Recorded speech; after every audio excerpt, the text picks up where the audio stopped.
Praise the Lord. கர்த்தருக்கு ஸ்தோத்திரம்.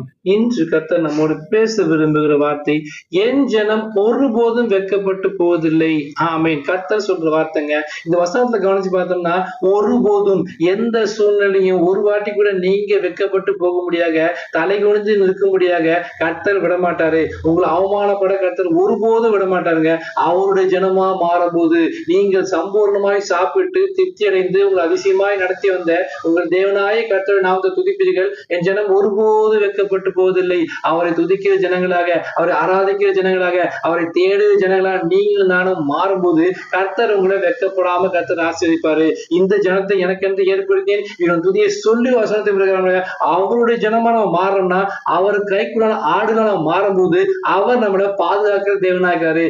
அவரை விசுவாசிக்க எவனோ அவன் வெட்கப்படுவது என்று வேதம் சொல்லுகிறது.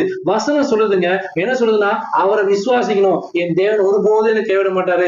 எந்த சூழ்நிலையும் சரி, எப்பேற்பட்ட வேலையும் சரி, அவர் என்னோடு நடத்துகிற தேவனா இருக்காரு. மலைமே உள்ள பட்டணமா மாத்துவாரு. என்னை தலை நிமிர செய்வாரு. தலை குனிய விட மாட்டாரு. முழு மனதான் கர்த்தர் விசுவாசமா இருங்க. அவரை துதிக்கிற ஜனங்களா நீங்க மாறுங்க. ஒருபோதும் எந்த இடத்துலயும் நீங்க வெட்கப்பட்டு போக அப்படிங்க கர்த்தர் உங்கள் தலையை நிமிர்த்துவாராக. வேலை செய்ய இடம், படிக்கிற இடம், ஊழியம், குடும்பம், நண்பர்கள் மத்தியில எங்க போனாலும் பரவாயில்ல, அவர் உங்களை வெட்கப்பட விட மாட்டாரு. இன்னைக்கு கர்த்தர் உங்களை பேச வார்த்தை என்னன்னா, என் ஜனம் ஒருபோது வெட்கப்பட்டு போவதில்லை. விசுவாசத்தோடு ஆமென் என்று பெற்றுக் கொள்ளுங்கள். ஆமென். God bless you.